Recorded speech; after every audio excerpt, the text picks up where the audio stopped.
Pagpihit ng panahon, ang hagupit ng La Nina at mga matinding pag-ulan naman ang ating binabantayan at pinaghahandaan. Mahigit 5,500 flood control project ang natapos na at marami pang iba ang kasalukuyang ginagawa sa buong bansa. Ito ang taas noong ipinagyabang ni BBM sa kanyang ikatlong State of the Nation Address o SONA nitong Lunes. Ang nasabing umano'y accomplishment ng Marcos administration, pinilakpakan na ng kanyang mga kaibigan at kaalyado sa gobyerno. Nahimod puwit niya ang pumalakpak. Pero ano ito?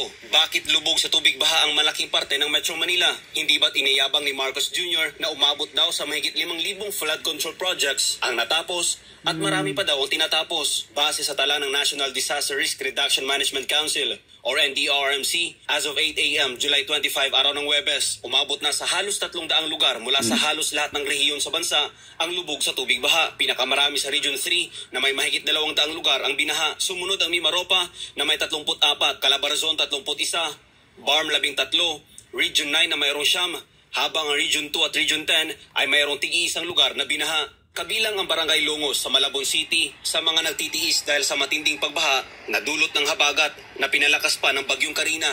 Paggabi dito na-stranded ako dito ng oras na ako nakauwi na ba? Alas 9 na ng gabi. Lalo hanggang dito. Gagabi nga dito. Sa ngayon sir, hanggang dito po. Yung po sa amin sa looban, sa Mesa Pagita po. Hanggang dito po. Dito po kami sa may J. De La Cruz. Ayon sa mga residente, ngayon lang sila ulit nakaranas ng matinding pagbaha sa kanilang lugar. Ngayon lang to, ngayon ganyan kagrabe, sobra. Hindi na talaga makadaan yung mga sasakyan. Kahit anong uri na sasakyan, hindi makadaan. Ngayon lang. Nung una, nung Andoy, saka yun lang. Ngayon lang sumunod. Ngayon lang? Opo sir, ngayon lang din po ulit pinasok yung bahay namin sir. Hindi naman po, ngayon lang. Ilang taon na nakalipas matapos na nanalasa ang Bagyong Ondoy dito sa Pilipinas. Ngayon lang ulit nakaranas ang mga taga-barangay Longos dito sa Malabon ng ganitong taas ng tubig baha. Kaya hindi daw sila naniniwala na may flood control project ang Marcos administration. Hindi ako masyado maniwala doon kasi sinasabi lang nila yun para medyo lalakas sila. Wala po, wala lumalaban at saka nabotas. Hindi po namin nararamdaman. Wala, kalokohan yun. Flood control, tinan mo nga yung nangyari sa anong lugar yun? Sa inlex na lang 9 hours, di ba? Saan ang flood control mo? Di ba? Anong dapat kasi ang gobyerno, may vision, bago mangyari, ahead ka dapat. Kahit sa social media ay hinahanap ng milyon-milyong Pilipino ang sinasabi ni BBM na flood control project matapos ang ginawang briefing kung saan pinag-usapan ang epekto ng sama ng panahon na ginanap sa NDRM Operations Center sa Camp Aguinaldo, Quezon City. Dumepensa si BBM sa kanyang mga kritiko at sinabing nabangga daw ng barko ang flood control kaya ito nasira at naging sanhi ng malawakang pagbaha sa halos lahat ng bayan.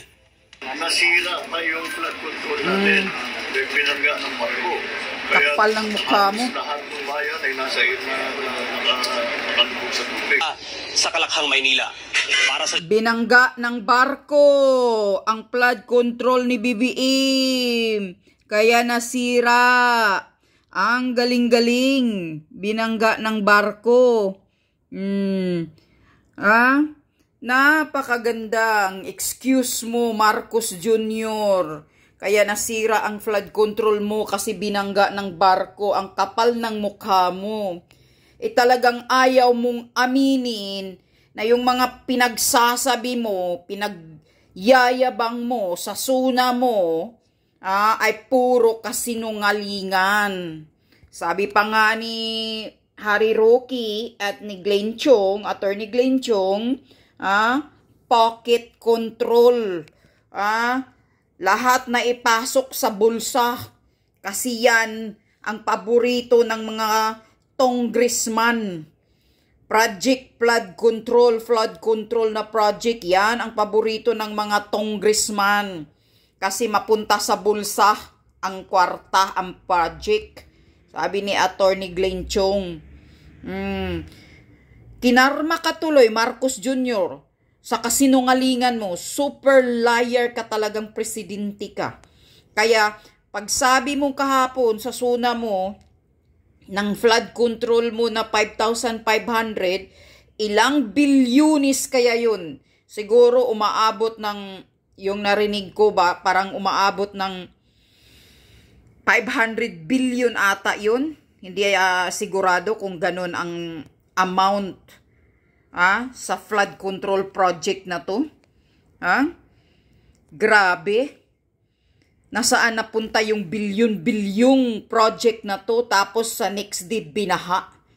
Kinarma ka, Marcos Jr., sa mga kasinungalingan mo. Isinumpa ka na ng Pilipinas. Isinumpa ka na, Marcos Jr. Dahil lahat ng mga pinagsasabi mo, lahat ng mga ginagawa mo, wala sa puso mo at wala sa utak mo. Taliwas. Taliwas lahat ang mga pinagsasabi mo sa ginagawa mo. Hindi nagkaakma. Binubudol mo, binubula mo lang ang taong bayan. Manluluko ka, niluluko mo sa mga salita mo. Pero ang katotohanan, wala sa ginagawa. Katulad nito, ginagawa, sabi mo, pagyayabang mo sa SUNA mo, talagang 5,500 ang flood control. Hindi mo nga sinasabi kung saan. Habang sana nagsasalita ka, yung mga flood control project, sasabihin mo sa taong bayan, may transparency ka, na sinasabi mo, doon sa bandang ganito, sa bandang hibok-hibok, marami kaming project na ginawa doon, sa bandang Quezon, ayan, maganda yung flood control. Pero wala Basta mo lang nasabi, mayroon tayong 5,500 na flood control na tapos na. At ngayon may iba pang tatapusin. Ayan, kinarma ka tuloy, ginayupak ka. Ayan, next day nagbaha. Nilunod ang buong Maynila. Nagpapakita lang yan na ang sinasabi mo puro kasinungalingan. Puro panluluko sa mga Pilipino. Kaya mahiya-hiya ka naman, Marcos Jr. Aaminin mo kung ano ang katotohanan. Sigurong hinayupak ka, lumaki ka ng tumatanda ka ng ganyan, ang buhay mo puro kasinungalingan. Dahil pati itong Pilipinas tuloy apektado sa pamumuno mo. Kinakarma ang mga Pilipinong walang alam sa buhay mo. Puno ka ng kasinungalingan. Ayaw mo pa namang aminin. Sasabihin mo pa namang binangga ng barko yung flood control. Saan? Saang banda yung binangga ng barko? Kung mayroon mang binangga ng barko, saang banda? Sasabihin mo ang katotohanan. Huwag yung puro kasinungalingan. Ayaw mo lang talagang aaminin na talagang binulsa ang flood control project. Sabi pa ni Harry Roque, talagang wala naman talagang flood control project. Pocket control. Mga putang ina kayo, mga magnanakaw kayong nakaupo ditong gobyerno mo. Puro kayo mga magnanakaw. Sana kayo ang nalunod sa baha. Hindi sana ang mga ordinaryong Pilipino ang nagtitiis ngayon, kundi kayong lahat na nasang gobyernong Marcos na mga kawatan, kayo sana ang nalunod sa baha. Mga kupal kayo. Mga wala kayong malasakit sa mga nararamdamang ng mga taong bayan, mga mahihirap. Kayo ang nagpakasasa. Nilustay nyo lang ang pira ng mga taxpayer. Kaya kinarma ka na, Marcos Jr. Sinumpa ka na ng mga Pilipino ngayon. Tangina ka. Basta talagang adik. Pulburonik na utak. Tapos ngayon, ano na, Marcos Jr., ano nang dipinsa mo sa pulburon video mo? Wala, di ba? Kundi ang mga PNP, ang pinapakilos mo. Sagutin mo. Dahil issue yan sa utak mo. Sagutin mo yung video mo na sumusuyop ka ng pulburon. Hindi ang mga PNP at si Abalos ang pasasagutin mo.